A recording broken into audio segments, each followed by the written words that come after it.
Today I want to give you a recap about my 12-week weight cut.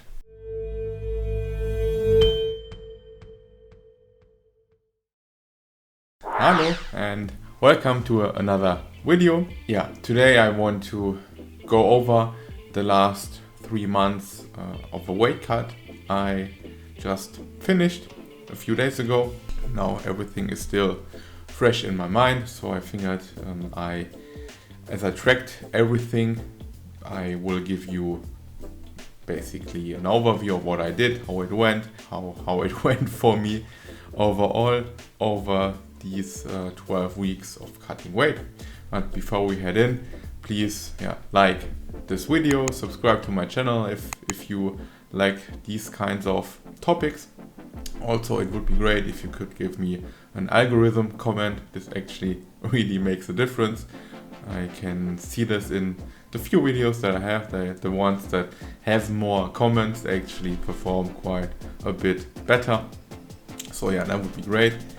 But any feedback that you have can share in the comments is also very much appreciated.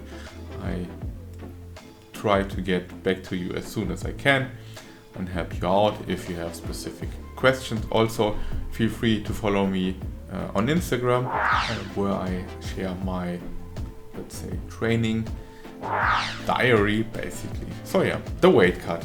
I started it 12 weeks ago. What was the reasoning for this?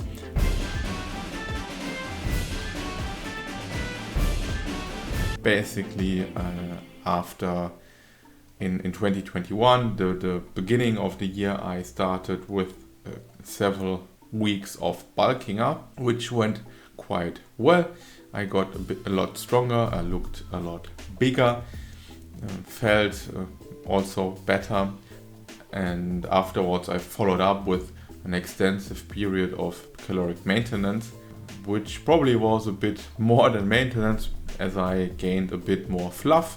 So after 6, 7, 8 months of all this combined, I realized that I got a bit fatter than I wanted to be. I was definitely above 20% body fat, which that was for me borderline to what I find is okay, also where I feel comfortable and well.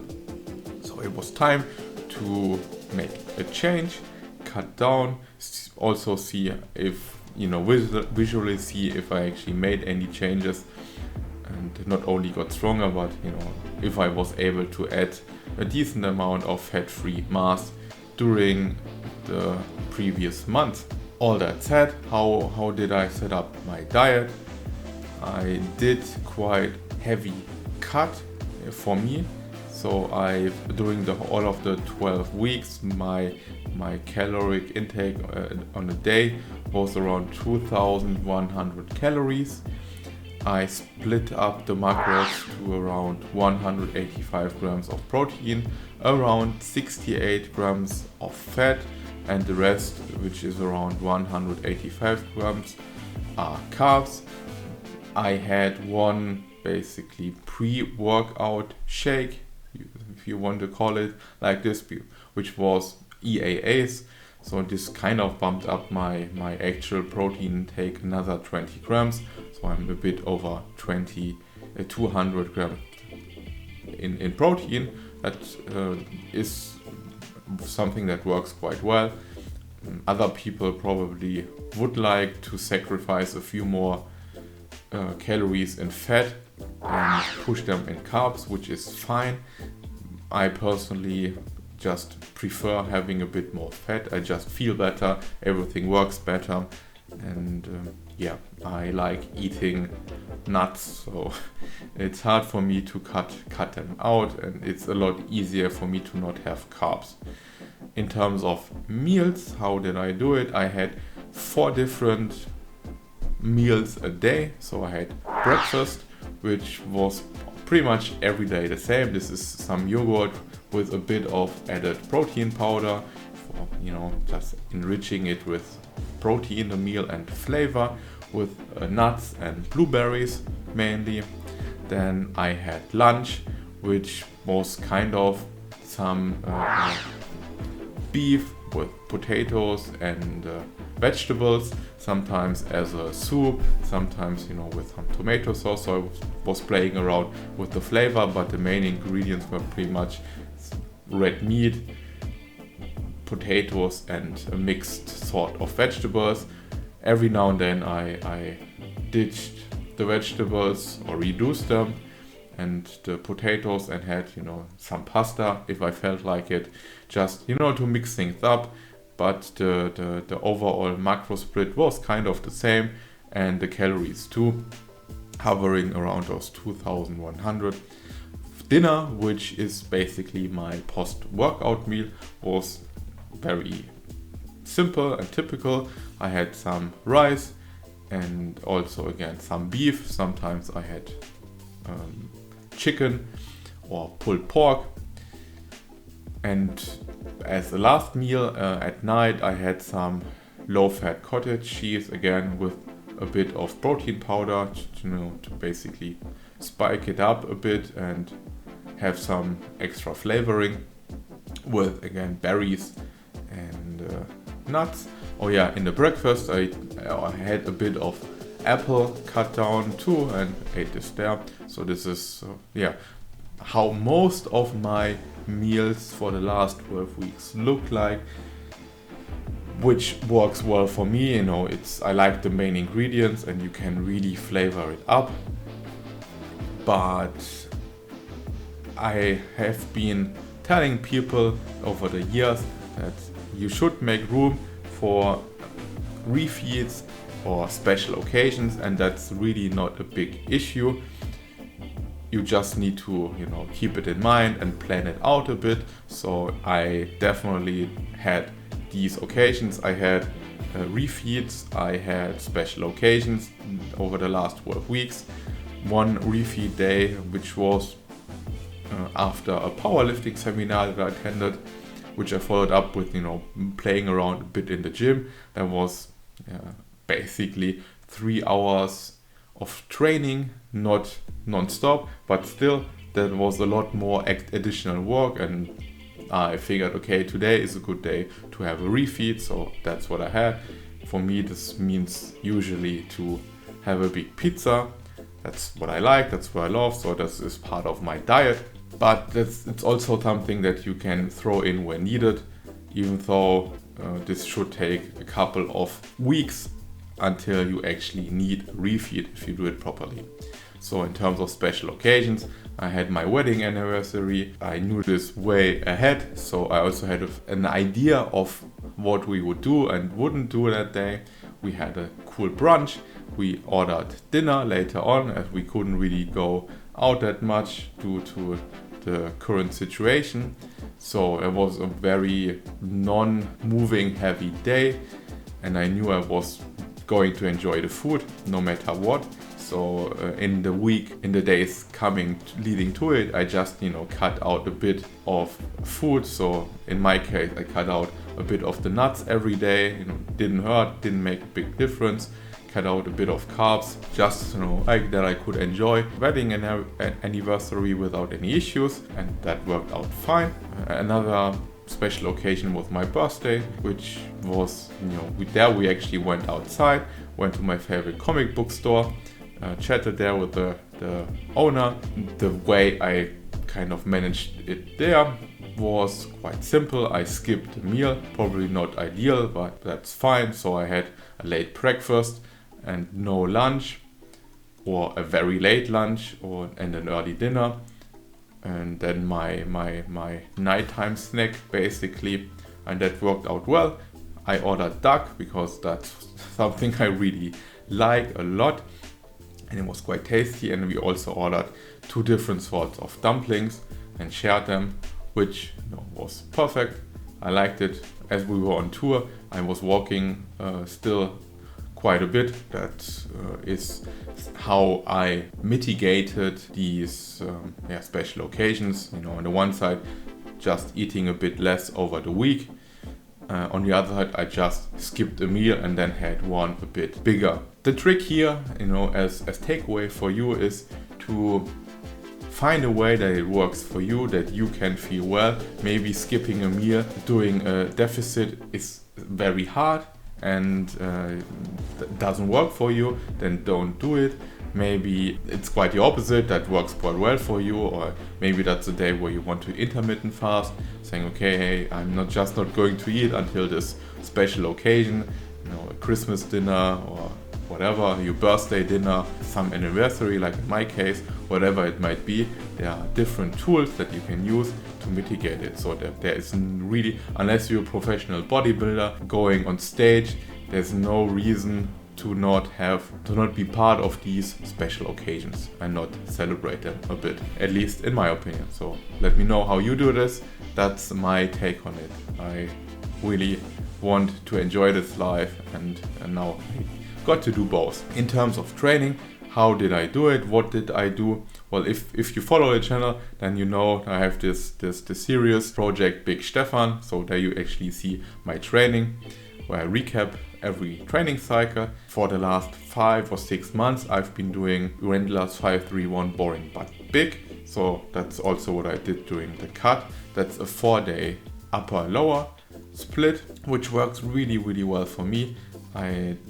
Even during these 3 months, I managed to increase my weights. But that said, the last 4 weeks of the cut, while at some lifts I was able to increase at least the reps. In the end, I really had to make sure to use the MREP sets that are part of the program wisely and not really go all out. So I didn't go full MREP. I stopped myself after 6 reps just because it would have been too taxing on my body, on my energy storages, to really go full MREP. But that's okay.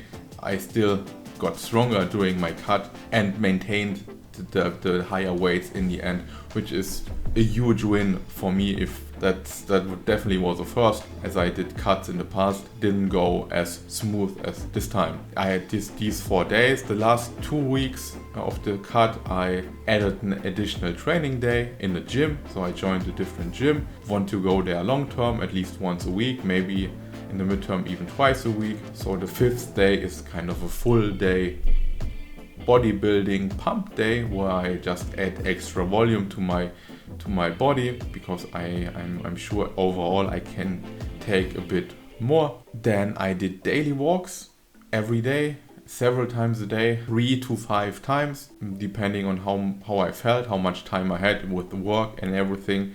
So, but what I always did, was my basic schedule. In the morning, I got up, dressed before work, put on a weight vest, and went on a 20 to 30 minute brisk walk. That's what I did every day except 3 times, which was once the powerlifting seminar, because it started at 9, and the 2 times that I went on an additional training day, because I went on a Saturday morning. So I skipped that, but that was okay for me. Besides that, over the whole 12 weeks, I never skipped this weighted vest walk in the morning. I went on a walk after my lunch, and I went on a walk in the evening, usually after dinner. If I had some additional time, or it was the weekend, or whatever, I had a holiday, I made sure to have another walk, a short walk in the morning, and maybe I went another time in the afternoon, where usually I didn't go for an hour or something like this. It's usually ended up somewhere between 10 to 30 minutes per walk, which is fine. Actually made a big difference. I felt it I could feel how this little bit of movement just felt good on my lower back, and overall gave you some additional caloric expenditure, but also got some blood movement flowing. In terms of, I guess this were around 10k steps, sometimes more if you want to have a number. Every now and then I did like 5 to 10 minute upper body pump sessions on the off days, where I just took the barbell or a kettlebell or whatever, a dumbbell, and just did curls and extensions, lateral raises, nothing heavy, nothing big, maybe a band, and just made sure to get some extra blood in my muscles, mainly to to make it feel good. It wasn't really a cardio session or an actual training session. So that's something that I enjoyed doing. Didn't do it constantly, just when I actually felt like it. So in terms of cardio, many people mainly use cardio to lose weight. I purposely didn't do any dedicated cardio, just, to show that you can lose weight if you lift weights, but also that there are different ways to, work around cardio, like all my walks, which I find a bit more impactful. This I kind of mitigated also with doing a good warm-up before my workouts, which ended up being something like a barbell complex, where I tried to really ramp up my heart rate. So there was something like a set of power cleans, where I transitioned to overhead presses, good mornings, and then rows. And I did a couple of rounds of this, and every now and then also I did some kind of WOD workout finisher. But the further I got into my cut, the less often I did these finishers, simply because I tried to be wise with my energy usage, and still my goal was in one way losing body fat, but also getting stronger, or at least maintaining strength and not lose any. So I tried to find this middle weight in between, which worked out quite well, but there was no real cardio, which was okay for me as I was training from home. I don't like jogging that much, and there wasn't really that much I could do and enjoy at the same time, which is important. If you train, you should do something that you enjoy and like, because then it's a lot easier to keep at it, even if you're not motivated, because motivation comes and goes. But if you have like a long-term goal and are dedicated, and you like it, then it's a lot easier to follow through with it. So next, my weight changes. Probably something that you are curious to hear about. I started at 88.3 kilos and ended at 83.1 kilos. So I lost a bit over 5 kilos, which doesn't really sound like a lot, which I'm kind of surprised that it only was that little. But if I look into it and see that I actually got stronger, got bigger, or it feels like I got bigger in the process, and if you compare the pictures, I think you can see there's a big change, and there happened a bit more than these 5 kilos in terms of losing body fat, or even mainly potentially gaining a bit of fat-free mass. I don't know, but that was the first time I went into a cut with that much fat-free mass. Usually I was a lot not leaner, just less muscular. So this was a big change for me. What was really challenging in terms of the weight loss here, at the beginning, the first 4 weeks, I basically didn't see any changes on the scale. I just wasn't losing any weight, and I knew I was in a very deep deficit, as maintenance was usually way above 3,000 calories a day. I was a bit confused, but I took pictures, and I could actually, after 2 weeks, I could already see the first small changes in my appearance. I could see that there was some body fat starting to disappear, and after the 5th week my weight actually started to drop on a somewhat consistent basis, not a lot, until I had like this really sharp drop where I lost a lot of weight in a very short amount of time. Kind of my body seemed to release a lot of water which it was holding. I don't know, had a small drop in the end again. In terms of weight, it didn't really look that successful, but visually it's a huge change for 12 weeks, and I'm really happy with it. And if I combine it with my trend over the years, so when I did this in 2018, where I did a really hard cut on similar calories, but it felt a lot harder, and the result was actually quite good. But now over the years, with more fat-free mass on my body, this was quite a different experience. So it helped to build up this additional energy wasters in terms of muscle to cut down. So I'm quite happy how I progressed over the last 3 years. and hope that it will somewhat continue for a while. I think I can still make changes. So this is also what leads me now to the last part. So what's next? While creating this video, I'm on my reverse diet. I did an initial bump up of calories of around 500 calories a day. So that's now I'm eating around 2,600 calories. This is mainly in forms of carbs, maybe a bit of fat, but mainly carbs, which I added to lunch and to my pre-workout. So now I have a fifth meal as a pre-workout, trying to fuel my training sessions again. Weight is quite unchanged, which is not that unexpected. This takes there shouldn't happen that much, as I'm still in a deficit, just less. I did in 2018 I did a very long and slow reverse diet, which was quite brutal, a lot harder than the actual diet, but it was really worth it. I was able to ramp up my calories quite a lot. So now I'm doing it a bit faster, as just the deficit is a lot higher. So these jumps will get smaller until I find my maintain. What else is next? As I just said, I think I can still make progress. I can add muscle. I can definitely get stronger. So I want to capitalize on this fact that my body seems to be very, very primed now to just, build itself up. So now that I'm inserting more calories and the additional bodybuilding training pump day, I just hope that I can, or that is the goal, to build more muscle and more strength with all these things combined. So let's see how this will work out over the next couple of training cycles.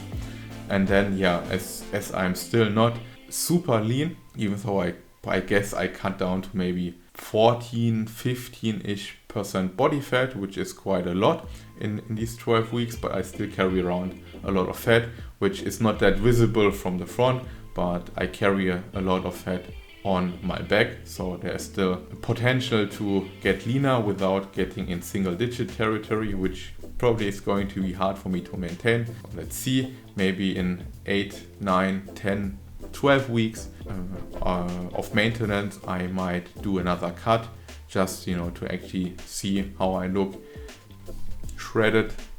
I don't think 10% is that shredded, but it's also another way to get very primed to then build again muscle. So this is the plan for the next weeks, months, and the year. We'll see. I hope you enjoyed this kind of video. It's a bit longer. I try to go very in detail to really let you know how it went for me, trying not to cut out anything. Hope I didn't forget anything important. If you think I forgot something or you want to know something in particular, write it in the comments. I'm happy to share. So long. I hope this was helpful. Have fun, train well, enjoy life, and see you next time. Bye.